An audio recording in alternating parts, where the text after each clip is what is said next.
Yung dito, maglagay ng okay, so dito tayo mag-design. Analysis na lang tayo. Okay, so ibig sabihin hanggang dito lang. Okay, so ang gagawin nyo, which is to pass on Friday to ha. Friday ng time or before ng ano natin ng lecture. Okay, so this yung standard report. So punta kayo ng public, nandito siya sa folder na to. Okay, so under this standard report, so dito lahat ng ito yung final output nyo. Okay, Friday na para ma-check ko siya agad. So ilagay nyo dito yung standard report nyo. Okay, so 2-story building, for example, ganyan sa inyo, 3-story. And then gayahin nyo na lang kung paano to. Ito, palitan nyo na lang yung project name, location.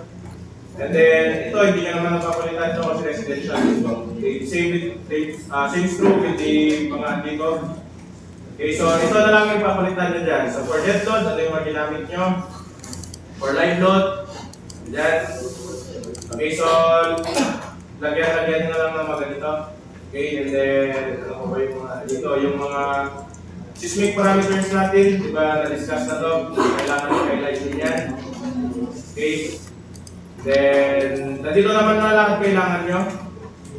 So, yung mga load combination, lalagay nyo na lang din naman yan. And then, ilalagay nyo dito yung load combination na ginamit nyo. So, since hindi tayo nag-design, so dalawang series lang yung ginamit natin dyan, di ba? Actually, ginamit din natin yung for design. So, dalawa yung load combination na ilalagay dyan, yung 101 series and the 201 series. Tama? Yun yung ilagay natin. So, itong dalawang, ito ata yung, pero sa inyo, iba pala. So, yung load combination na dito for design and drifting, iba kasi itong load combination na to is para lang doon sa EQX and EQZ. Di ba, kung maalala nyo, 8 yung EQ natin. Okay, so iba yung magiging load combination na dito. By the way, pwede nyo naman kunin yan sa listahan.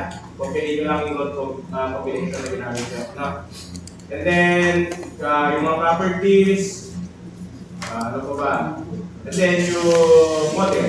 Okay, tapos dito, yung dead load, for example, ito, this project kasi is a steel project, pero sa inyo, self-made nyo kasi is generated by staan. Tama? So ilagay nyo na lang dyan, generated by staan. Okay, and then yung member load nyo, yung mga wall load, kung ano pa yan, stair load, so dapat nandito yan as well as the floor load. Okay, so ano yung floor load natin, Excel. Okay, then itong mga to, kayahin nyo na lang kung paano siya nilagay dito. Then the hazard hunter, okay, mag-assume muna kayo kung saan nyo ilalagay yung project. Tapos yung seismic parameters, and the additional na, ito dapat 8 yung sa inyo dito. Okay, kasi di ba 8 yung earthquake natin. So dalawa lang kasi to, yung ginagawa niya kay Sir Jun to, positive X and positive Z. Di ba yung sa atin, all direction. Okay, so nag-expect ako ng 8 dito sa earthquake. Okay, and then, itong mga analysis na to, kukuhanin nyo na lang to sa may analysis ng staan. By the way, ang gawin nyo dito, di ba madali lang yan, punta kayo sa may analysis, tapos mag-analysis kayo. And then, view output file, tapos ano yung print dito.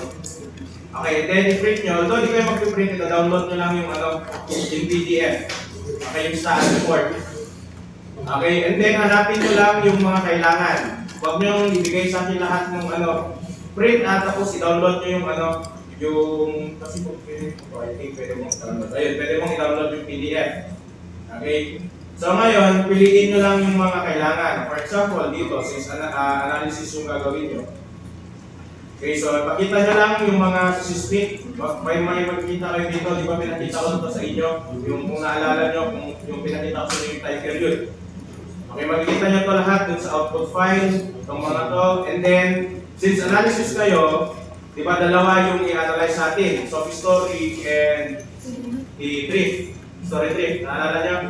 Okay, so yung andito kasi, itong project na to, hindi na siya sinect for story drift. So, for ano na lang, ay hindi siya sinect ng pang soft story. Yung sinect lang dito is the story drift. So ito lahat yung result ng story drift, so dapat walang nag-fail dyan. In case na may nag-fail dyan, for example, may isa kayong Dito yung mga number dito class, yung mga number dito, yan yung mga number, ayan yung bill number. Ibig sabihin niya lahat yung bill number na na-analyze. So for example, merong nag-fill dito, hanapin nyo yung bill number na yun and then i-redesign nyo lang siya. Lakihan nyo siguro yung section or anything. Okay? So, and then ipapakita nyo dapat dito yung status. So before yung story trip, kailangan muna ng soft story. Sa soft story, makikita nyo naman yan dito. Dito kasi soft story. Ay, story trip lang yung kasi.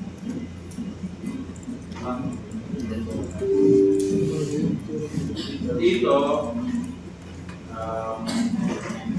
for the soft story check, ito lang yung kailangan yung i-snip. Okay, so punta lang kayo dito and then soft story check. Okay, so ito lang yung kailangan ko for soft story check, tapos i-ano na lang to, i-screen na lang. Okay, so dito dapat naka-okay yan. Again, kapag may nakalagay dyan na soft, lakihan nyo yung dimension ng column. And then kapag extreme soft, magdagdag kayo ng mga ang ibig sabihin kasi ng extreme soft, although ang ano pa rin doon, yung solution is lakihan yung mga earthquake resisting frames, especially yung column. Pag extreme soft na kasi, kailangan na talaga yan ng shear wall. So in case na may extreme soft sa inyo dito, hindi nyo naman kailangan lagyan ng shear wall. Instead, damihan nyo lang yung mga horizontal members nyo. Ibig sabihin, damihan nyo yung beam. Lakihan nyo yung column, tapos damihan nyo. Ibig sabihin, dapat mas maayos yung, or mas madami yung magiging horizontal, yung beams nyo. Okay, para mas maayos yung transfer ng load kapag nagkaroon ng lateral movement. So ito yung kailangan ko, soft story check, and then yung sa story drift. Dapat nakapass lahat yan, walang fail. Okay? So in case may meron kayong error or warning, hindi ko naman din alam lahat ng ayusin lahat ng warning. Yung mga basic warning lang yung kaya mong ayusin dyan. Okay, pero kapag extreme warning na, pwede kayong pumunta dun sa Bentley sa Google. Okay, then i-paste nyo lang dun yung warning nyo. Merong solution dun step by step, sundan nyo na lang. Okay, pero may mga pa sa inyong warning, maliban dun sa mga warning na pinakita ko yung dalawa, set and L, may mga extreme cases ko ba? Okay, so i-alam nyo lang doon, pwede nyo lang din naman, di ba, na kung naalala nyo, pwede nyo i-double click yung warning, tapos makikita nyo yung solution doon. Okay, kaya kung hindi nyo kaya masundan yun, pwede nyo pumunta doon sa Bentley na software na Okay, so yan yung gagawin nyo ngayon. Mamayang 9, balik ako to check your attendance. Okay, para ma-sure na walang aalis sa inyo. Okay, so gawin nyo yan. Deadline yan, Friday. Okay, tanong? Mariwan ko kayo.